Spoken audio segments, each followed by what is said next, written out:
Finishing a cookbook manuscript and hitting the send button is a great accomplishment. Pop that champagne, but don't drink too much of it. The thrills and spills of editing will soon begin.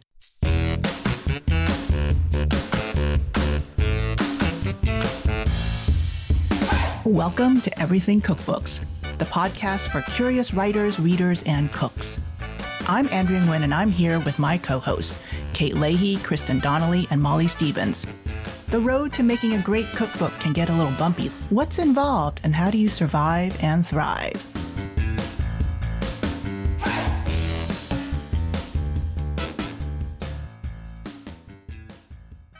Hey there. Hey, Andrea. Hey. So before we tackle what it takes to polish and ready a manuscript for printing, I wanted to back up a little bit and ask you guys this. Do you have a ritual for celebrating sending off a manuscript? I feel like I should have one because it's one of those things where I send it off and I know what's coming next and I don't take the time to just celebrate that one sort of milestone. What do you guys do? I definitely take a moment to, I don't know, celebrate, but acknowledge the accomplishment. You know you're not done, so you don't want to don't drink too much, right? The work is just beginning in many ways, but it's a big step, and I really do take a moment to sort of wipe my brow, slap my hands, and have a little something nice.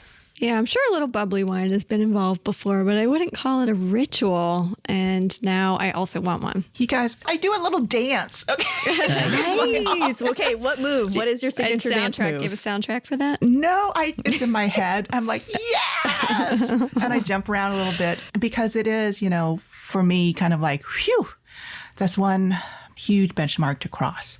But, I always know that as good as a manuscript can be, it always needs help and to really get it ready for prime time. And that's what we're going to talk about today, because authors don't work alone. We work with a team of editors, professionals. I'm not much of a sports person, but I do tend to think of the editing process like a sporty thing. So like if you're an author, you're the star athlete, the MVP. Your editor is the head coach. Then there's the copy editor and the designer who are assistant coaches. And near the end, someone like the proofreader is brought in, and that person's kind of like the team equipment manager. And everyone works with you to make your words sing high and bright and ready for prime time. And prime time's kind of like the big game, where you have been tossing the ball back and forth, and then now you're going to really lay it in and play and shoot that manuscript off to send to the printers. Basically, Andrea, you are Steph Curry in this situation, right? You are shooting threes, but you need some help. You're on a team, really. I'm kind of like Steph Curry crossed with his wife, Aisha. There you go. Perfect. Who writes cookbooks? Right. See, we were going to tie it back to cookbooks somehow. Girlfriend, definitely. So, it first starts with the production schedule.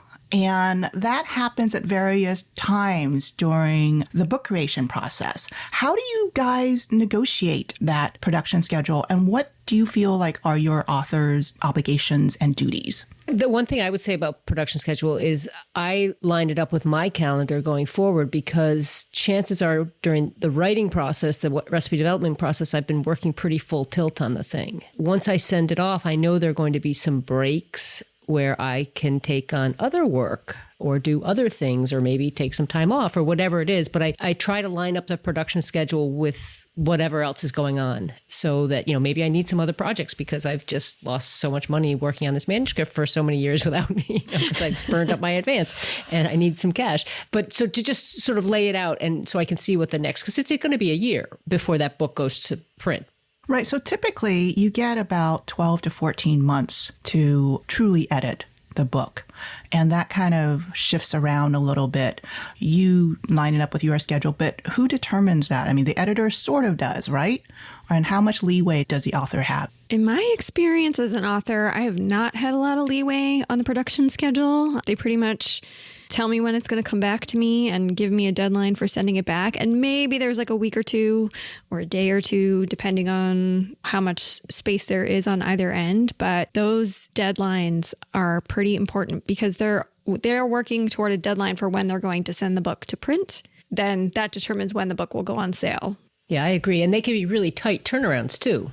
I think that's the other reason why I was talking about lining it up, because if they say they might get something back to you and they need you to look at it and turn it around, I have often found those are incredibly tight. So if I'm busy with something else, it's problematic. Right. What's your experience, Kate, in terms of that production schedule? Because it is kind of like what we're working with and toward. Even when I'm still in the process of writing the manuscript and I haven't finished that first draft yet and I haven't sent it to the editor, I will ask the editor for the production schedule, like Molly was saying, so I can plot it out on my calendar. I have a deadline where I know I need to turn in the whole manuscript. But even before I do that, I can have a sense of, okay, when can I expect the big picture edit questions to come back to me? And I think that's something we're going to talk about next. Is first we have those big picture edits that we have to kind of grapple with and fix and make our manuscript better. And then after that, I need to make sure I have time to answer all the other editing questions that come our way. And those, like we were saying, it comes in batches. You might have 2 weeks off and 1 week on, or 2 weeks on, a month off. It really depends, but you just need to, if you have those on your calendar, you can then plan around it and know that it's not going to be a good time to go on vacation in June if that's going to be a real crunch time in getting the manuscript out the door and ready for publication. Most definitely. So you mentioned big picture edits.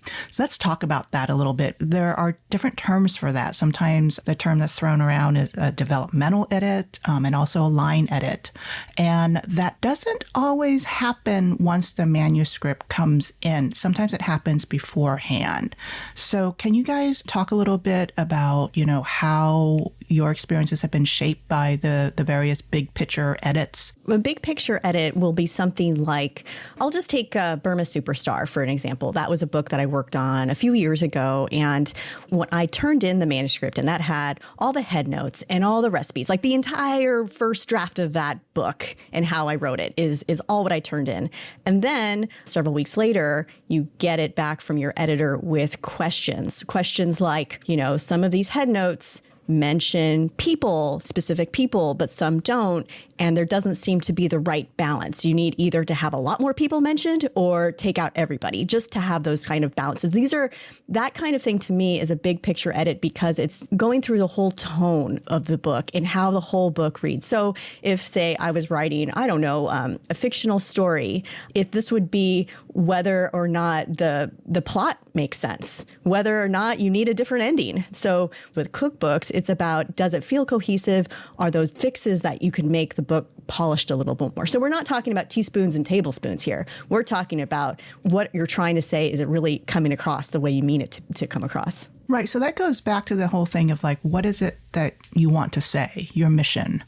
Molly, you've mentioned in the past that your big picture edit comes at different phases of your writing process. Yeah, and it's different for different editors. I have worked with one editor who will not look at it until it's finished, until I've turned in a full manuscript. Another editor is willing to look at it halfway through, and in fact is asked to look at it halfway through. I've been asked to submit what's called proof of progress, which is meant to be a third to a half of the book. And not only submit it, but I've also gotten feedback at that point. You talk about rituals and when you turn it in. To me, this is a really exciting time of the book process because I love to collaborate. So to me, it's like going to school. They can bring to it an outside opinion that I can't as my own voice. So it's a really exciting time. Yeah, it can be so lonely and up until that point, you're just in your own little silo and maybe you've gotten some feedback on your recipes from testers, which might be the first time people are seeing it. But when the editor takes a look, finally, it is this team project. I think it's so nice to get that feedback. One of my developmental edits, I remember I handed in a manuscript that was too long, and that was a big thing. They were like, contractually, you're down for 45,000 words. You handed in 60, so you got to cut 15,000 words. Like, I totally know your pain because that happened to me. And I think, Kristin, coming from the magazine world, we're used to word counts being pretty severe, but also thinking, but the editor's going to work with you to figure out what you're going to cut or where, and I remember I turned in a manuscript many years ago that was 20,000 words too long. And the editors just kicked it back and said, figure out how you're going to cut 20,000 words. And it was like, oh my God, I just didn't even think of that. I thought this would be more this collaboration. So it's a collaboration to a point, but editors who do books don't have the time to go line by line and say, oh, this is where you can trim. They're going to say, I don't have the capacity to cut 20,000 words with you. You need to figure out first, then bring it to me. Then I can do my developmental edit. Yeah. Well, and there's the cost involved. When you sign on to a book deal, there's a price point. So they're looking at how many pages, production, and how it's going to do in the marketplace. During the development edit, they can take a look at, for example, in working with one editor at 10 Speed Press, she asked for my introduction. She asked for a sample of 10 recipes, including the shortest recipe, a medium recipe, a long recipe, and then any kind of artwork that I want to design, because she wanted to get a sense of what kind of content I was putting together.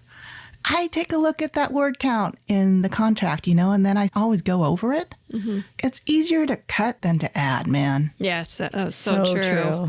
And I'm an overwriter, but not too much. I try, With my last book, The All About Dinner, I had written it. It wasn't specific to dinner. It was a general weekday cookbook. And during the developmental edit, it became clear that dinner was really what the book was about. So I took it back and then had to reconfigure it in a way. Wow. It was hard, but it was good work. And that's why I go to Kate, what you were saying about your editor isn't going to do the cuts for you because they don't have time. But it's also, that's part of your job, is honing your own voice. You get the feedback and then you've got to go back and do that extra hard work. I had to cut some of my favorite recipes because I had a bunch of breakfasts in there, and I tried to make this whole case for breakfast for dinner, which is definitely a thing. But totally. But I could tell they also wanted the book had to be shorter because, as you said, it had a price point and it couldn't be a 600-page book. It is hard work, but I like the work because you're in this sort of narrower confines. I have a question for you, Molly. Did you have a title for your book before it became all about dinner? Okay, I've already talked about one really embarrassing title on this podcast, so I'm not sure I'm good. I didn't have a title that I liked. It was always a working title, and I think that probably should have been a red flag for me that I didn't have a title that I loved. And so there's All About Braising, there's All About Roasting, and I really wanted to get away from the all about. There's a certain hubris in it that I was becoming increasingly uncomfortable with, even though it just means this book is all about this topic. But I was trying to break away from it, and my publisher, it's a brand to them, and they wanted to stick with it. And in the end, my agent helped me think this through. It's a trilogy, right? It's a trilogy. I think it's great. Yeah. I do too. Yeah, after dinner, you've got breakfast and lunch, Molly. Yeah, seriously. It's all about, you're never done. A thing that you said, Molly, that I really, really agree with is I like the developmental edit process. Right now, I'm in the throes of writing that awful first draft, and it is so much more fun to dip back into chapters that I feel better about than it is to embark on the new chapters where they're just such a mess right now that my head is spinning. So I can't wait to the part where they're all in some sort of form. I mean, you have to write your first draft before you can make it better. I love that you say the awful. I did a writing workshop a year ago, and the assignment was to write a shitty first draft. I've heard them called SFDs. Yes. I love that. Yes.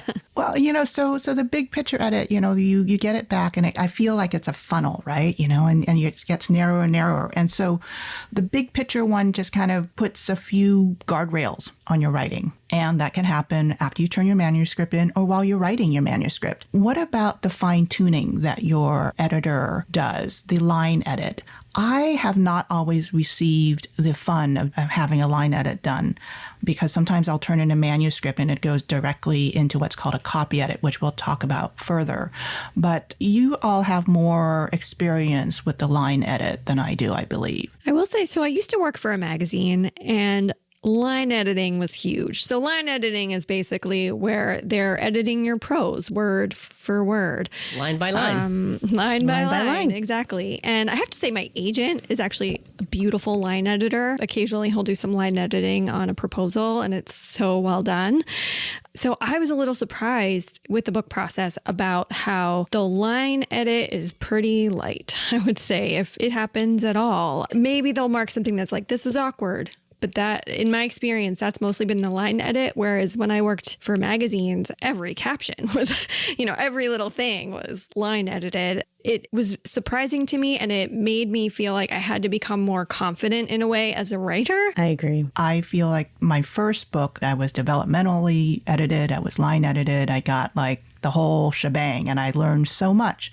But subsequent to that, I don't know, they just kind of like let me out to pasture, or they just felt like, oh, Andrea can do it. She did it. Here's the manuscript. And I went right into copy edit.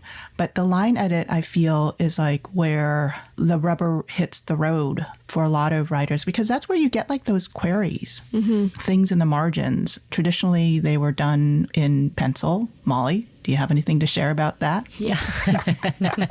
Having been around for a while, it's exactly right, Andrea, that part of it is, as a first-time author, you're more apt to be line edited, but also the editors now are busier than they've ever been. They don't have as much help. They're taking on more and more titles, and so they don't have the time to do a line edit. I also know that there are editors who will hire out a line edit if a manuscript is really in trouble. And it's work that I have done, and we've talked about other ways to work as a freelancer in the cookbook arena. But if you're a really good editor or really can help improve a piece of prose, I've done it for publishers. They've hired me. It's totally behind the scenes. No one knows I've even done it. And I've actually done it on my own books. I've had someone look at it and give it a second edit as well.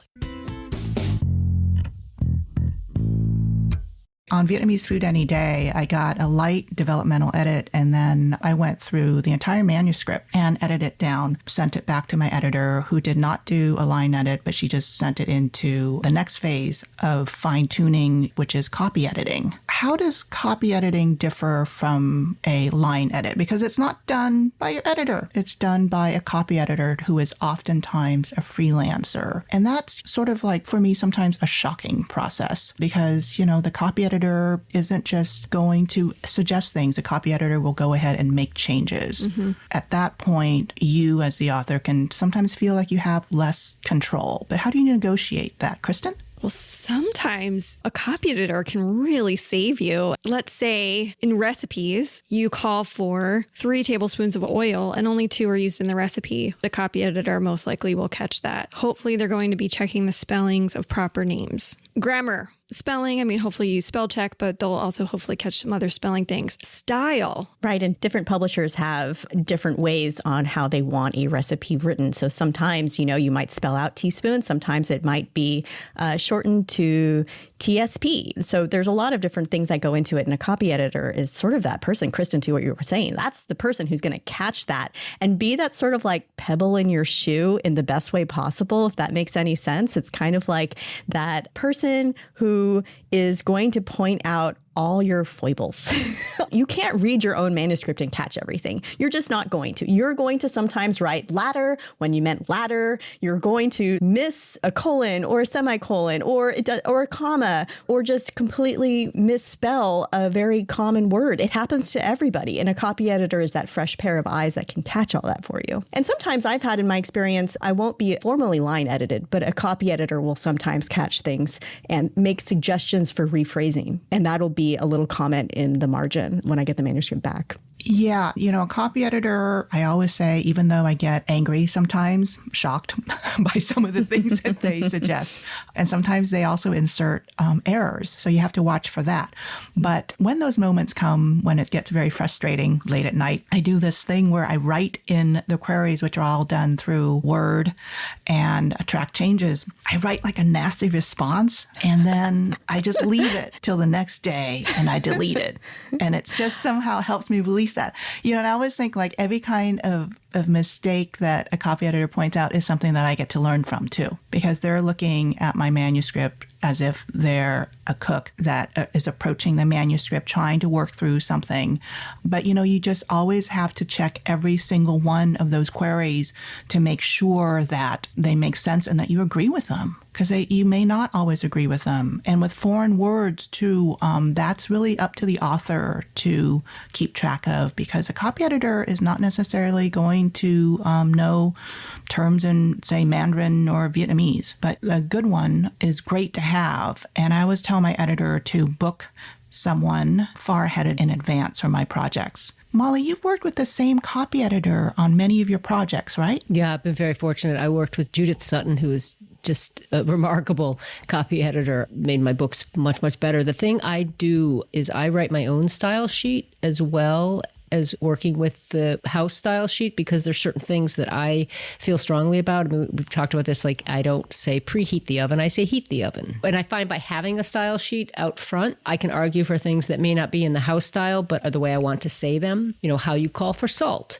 how you call for, is it neutral oil or neutral flavored oil or, vegetable oil, and just sort of lay those things out. And the reason I create a style sheet at the beginning of the process is I find sometimes I change my style partway through, and then you have to go back and make sure all those recipes match. So it just helps me stay organized. Just because a copy editor says that's the way it should be, most times they're right, but sometimes there's a way that you want to personalize your recipes, and it is your book. It is your name on the cover. So correct. So that's something that I always tell people, that's your name on the cover. No one else's name is on the cover. Your editing team's names are not included.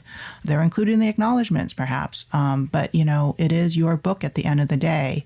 So, you have to take ownership of that. Recipe writing can sometimes be kind of depersonalized, right? Mm-hmm. You end up using the same words over and over.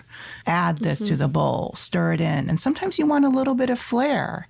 And that's where, you got to fight for it. Kristin, you've worked on a lot of collaborations with chefs and other folks.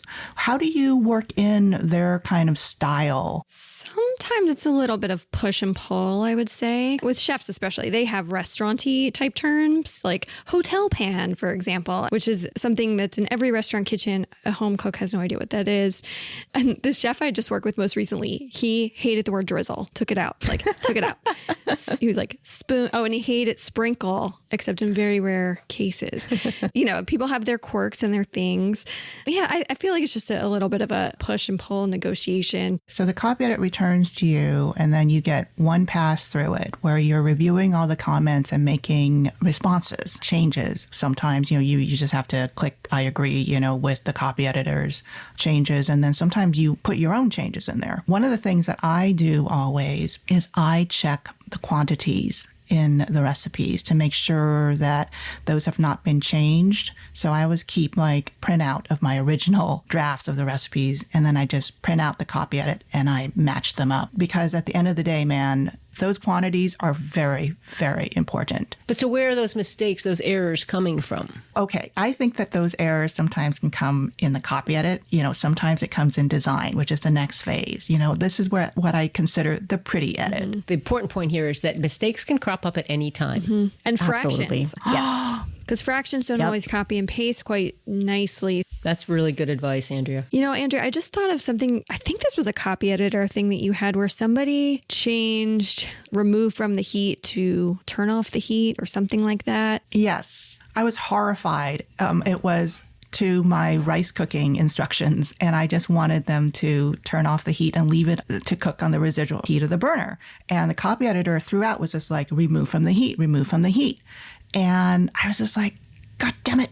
And then I had to go back and I had to justify it. This particular copy editor also thought that she knew how to wet rice paper better than I did, so rewrote my instructions without pinging me. And that's one of the things where I just think, I know how to do that pretty well. I wrote very precise directions, and then the copy editor thought they knew better. And so it's just stuff like that where you really need to look at the file so that you can catch all the errors or all the changes that the copy editor made, and I'm speaking totally because, of course, that was sort of a traumatic experience. The point is, you need to take time. You need to spend time with it. It's not just look at it, accept, done. No. Yeah. Right. Well, let me ask you this, Andrea. If this was your first cookbook, would you have known that you would have had the power to go back and question those changes? On my first cookbook, the copy editor was so darn generous. She was one of the best. And Sharon Silva, and I had read books that she edited back in the 70s. It was one of my favorite cookbooks. And she knew Asian cuisines too. And every single time she suggested an edit, she pinged me and asked a question. On my second book, Asian Dumplings, similar kind of thing. Same thing with tofu, because I just had these people who were like, yes, is this the way you want it? And I would say, yes, thank you. I just thought that was how that was supposed to happen. But Molly, as you've said over time, editors and copy editors have less energy to do that kind of generous communication with authors. So you as the author, you're, at the end of the line. Again, it's your name. And you got to watch for what is finally put into print, which is where you kind of see things more easily once we get to the pretty edit, once that it gets dropped into the layout and design phase. Finally, just a quick note on copy editing. There are pitfalls that can happen to any author, but good copy editors are still so important to the book process. The book I wrote, Wine Style, sometimes they can also have a sense of humor. Chris Balloon, who was the copy editor for that book, knew that the audience for Wine Style was not supposed to be for professional chefs. It was for anybody who could cook from this book. And I had a step in there where someone had to fold in whatever ingredient, and she called it out and she said, well, you remember that episode on Schitt's Creek where they didn't know what it meant to fold it in? You know, when do you fold it in? And she just had this little joke. Do you really want to use fold it in, or can you just be a little bit more straightforward? And I just love that. And so good copy editors are hard to find. If you love copy editing, it's a great way to get into cookbooks. So I just wanted to shout out to all those great copy editors who do save us. I did today just change fold to gently stir in 2 instances because we had talked about this before.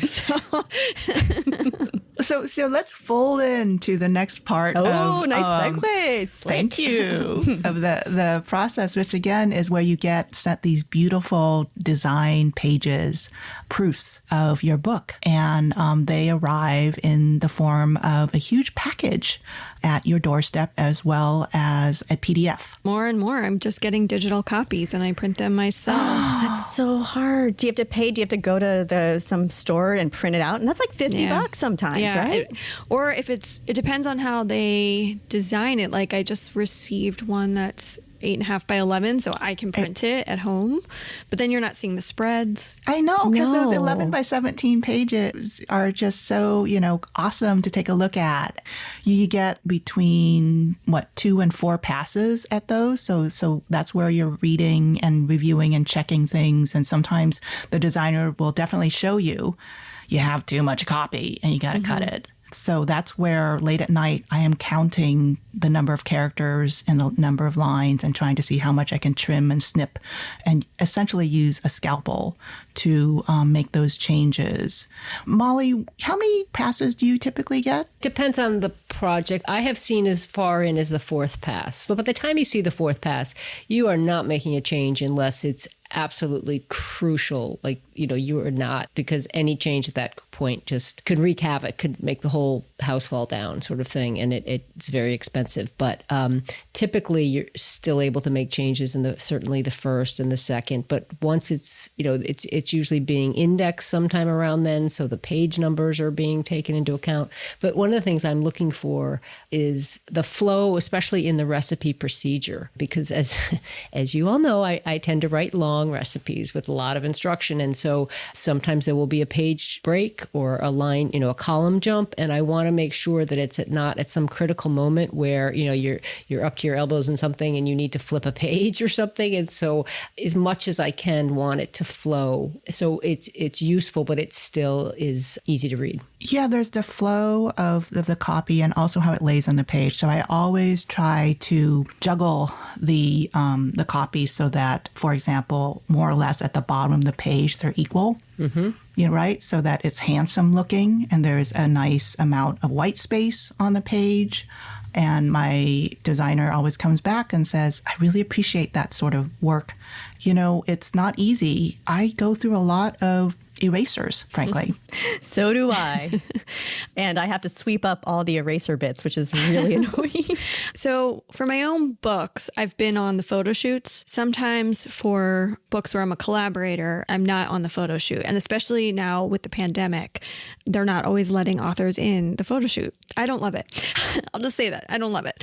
Because then I get these photos and there's a different garnish added or it's plated differently than I explain. And so during that first pass, I'm paying a lot of attention to, is the photo really matching the recipe? If it's not, do I have to add an ingredient? Do I have to change the plating? If I don't really like the way they plate it, do I just leave it the way it is, but maybe acknowledge something in the head note? You can also do this. Right. And not every single author attends a photo shoot. And oftentimes when you take a look at a cookbook at the end, you look at the photos and it's like, hey, wait a second, that has peanuts on it, but the recipe doesn't call for it. Mm-hmm. So yes, Kristin, that is man, that's a lot of work if you're not in the shoot yourself. Yeah. Even if you are at the shoot yourself, it does help to just cross-reference and make sure there's not something that just you forgot to add to the recipe and was done on set. So it's nice when you have those printed out pages because you literally have the recipe and the photo and they're right next to each other. You're not scrolling to different documents, so you can really check. It's another way of adding those almost invisible polishes to your book that no one's going to notice unless you get it wrong, right? But it makes such a difference. I also think when it's in pages, when it's in layout and you're looking at it, I'm so much more comfortable editing or working on the written part.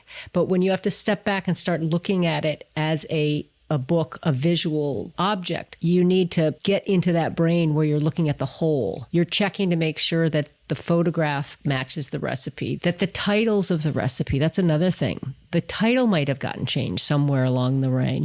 Does the title still match the recipe? Things that you really need to like step up from a higher level and look down at it. And it takes a fresh eyes, which I find really difficult because you know this stuff, you've read it so many times by now. Yeah. How long do you guys take? It's not something you can just do in a half an hour. This is a few days of work. A week or two. Because you can't do it all at once or else you'll just start getting blurry. But I often also make a list of things as I'm going that I want to go back and check at the very end for consistency purposes. I'm going to do just a pass where I look at how rice is called for in every single recipe or something like that and make sure it makes sense. Those are the little micro level edits that happen that, that polishes a book to get it super, super ready for print. And during the editing process, there's a certain point where a proofreader comes in as well as an indexer. I always feel like that's when you're approaching the end of the line. I always take a look at the proofs after the proofreader goes through it because, again, micro changes are being made and the proofreader may not have caught everything. And with every single pass that you, the author, goes through with these laid out pages, go back and make sure that the changes that you've requested have been inserted properly. Because sometimes they're not inputted. The great thing about PDFs, proofs, is that you can copy paste the exact text that you want in so that the person who keys it in is just doing a transfer of information. And when I have a lot of text that I want changed, I will type that in and send it in a separate document to my designer and indicate which line, which paragraph it goes in so they can just drop it into the design. And so it's less work for them.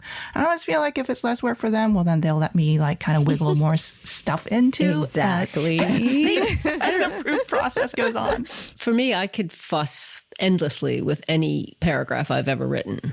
I could still rewrite it. It's never perfect, right? So it gets increasingly hard as you're editing to just live with things that you're like, oh, there's a better way to say that. And so you kind of have to move from writer into editor the further along we get, because you get to a point where it's in layout.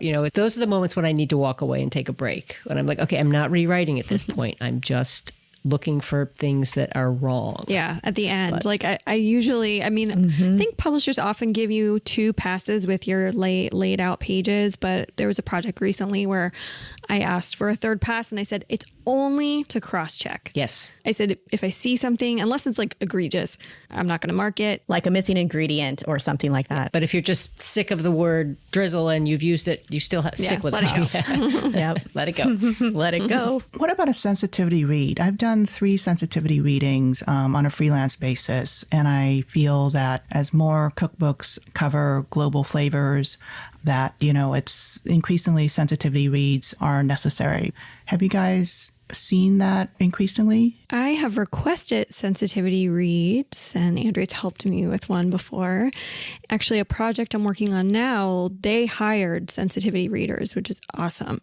I appreciate it so much. In one place where I feel like a sensitivity read is helpful are recipe titles. For example, there's a recipe I was working on, and this was early. I think it was in the proposal. So I called it Korean-inspired something, noodles. And the sensitivity reader is like, besides the fact that there's gochujang in this, is this really she called it out, and those things are just helpful. And there are times when you're like, oh, I stand by this choice. This is why. But it's just having extra eyes to see something you might not see or question something that you wouldn't think to question. Yeah. And this is new ground for publishers, I think, to even factor in the time for a sensitivity read into that production schedule. We mentioned it earlier in the show. So I think this is something, it's new ground for publishers. It's great they're making these steps. But what's also going to happen is that money to pay those sensitivity readers is going to have to be factored into the cost of book production. And that's something that's also going to have to change. So an important step like that is going to make sure that if you are running late on a manuscript or your edits, it's going to push back the process even more. And it also might change your publication date. So deadlines in these situations, especially when you have an additional step, are really important. Yeah, the sensitivity reads that I have done have come in after the copy edits were entered and the author has agreed to it. Then I was asked to take a look at the manuscript at that point. Typically, there isn't that much time. I negotiate that with the editor. I audit the book, too, to just make sure that the recipes flow. And so I do an extra bit aside from like the cultural and historical information, just to make sure that it can be the best possible book for the author. Because I think that when you're working on an editing team, you're there ultimately for the star athlete, the MVP. And so there's so much involved with the bookmaking process. And one of the things I wanted to add is that at the end of the day, I also want to make sure that the names of all of my recipe testers are correctly spelled in acknowledgments. That's a good one. They watch my back so much. So true. We've gone through so many wonderful details that I hope help people who are working on a cookbook to get through the editing process. So tell me, to get through the rigors of editing your manuscript, what's your self-care routine? Well, I think for me, I have a dog now, and it's walking the dog. That's going to be my self-care. That's my sanity. That's when I don't have to look at a screen or a piece of paper or anything like that, and my brain can just be free for a little bit. For me, it's going to bed early. Oh, good one. It's not just when editing. It's anytime things are really stressful. I'm like, you know what? I'm going to bed at 9. It'll be there in the morning and I'll feel better and more ready to tackle this. What about you, Molly? I was thinking the same thing, Kristin. I used to be a night owl and I could even work at night. I could stay up and now I go to bed. If time's a factor, I'll get up in the wee hours and get back to work on it. But it's me not working in the evening. It's taking dinner, stopping at dinner, having dinner, and going to bed. Andrea? I meditate. I take walks. My husband comes and says, get off the computer. And I go to sleep early. I even listen to, certain kinds of music to activate my theta waves. And Maybe I need to learn from you. I'm just like walking the dog. That sounds so simple. I need to I need to step it up again. Kate, it's called midlife. Because editing does keep you awake late at night and sometimes wakes you in the middle of the night too. For sure. So does writing. I don't know. Like I had a hard time last night because I was thinking of all the things I needed to add or change to a paragraph that I'm still haven't even quite finished that chapter yet. The thing I go back to in the editing process with when it gets tough, because it does get tough sometimes and it feels like a battle sometimes, but I keep reminding myself that everybody on the team wants the book to be the best it can be. Yes. I just keep going back to that. Even if it feels like a battle, it's not. We're just all trying to get to the same goalpost. Back to your score, your team. Teamwork, your sports analogy. So what have you all been reading, cooking, and loving these days? Kristin, I think you mentioned something recently. Yeah, I wanted to bring up a book called Salty. It has a number of authors. The main author is Caroline Fidanza, and I hope I'm pronouncing that correctly. Salty was a sandwich shop in Williamsburg, Brooklyn, and it was just this quirky little spot run by women, and they just made delicious food. I love this book because Salty closed, and it reminded me of why a restaurant book can be awesome. It's preserving the food and the vibe of a beloved place. And this cookbook in particular is great because the recipes are really home cook friendly. And their approach to food was this kind of cool mix of like farm to table. But then one of the chefs had gone to natural gourmet. So there was this kind of like health foodie vibe. They made their sandwiches on a really olive oily focaccia. And they used focaccia simply for space reasons because they could like store a whole bunch of it on a speed rack. The names of their dishes were often inspired by maritime type things because the whole vibe was inspired by Moby Dick, weirdly enough. So I don't know, it's just a cool place and very delicious food. It closed in 2017. It's from when I used to live in Brooklyn, so it's nostalgic for me. And one of the things I love to cook, there's a beef shin and farro soup.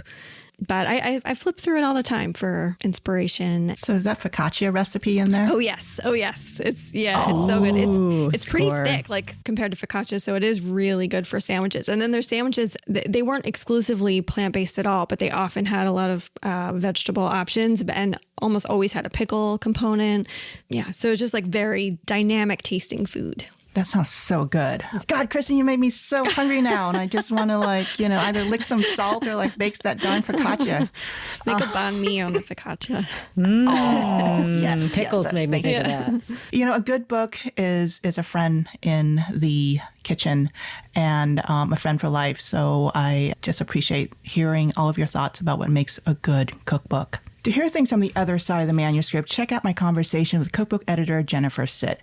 We chat about what editors expect from authors and a lot more. I thank you for all of your insights and revelations as well. This has been fun. It's a great conversation. Thanks, Andrea. Thanks for listening to Everything Cookbooks. If you have questions or comments, ping us on Instagram at Everything Cookbooks or send us a message at our website, everythingcookbooks.com. Much gratitude goes out to our editor, Abby Circatella, who makes us sound extra polished like a good editor should. And if you have a second to spare, please leave us a review wherever you listen to Everything Cookbooks, which will help more people find the show. Thank you for joining us. Until next time, keep on cooking.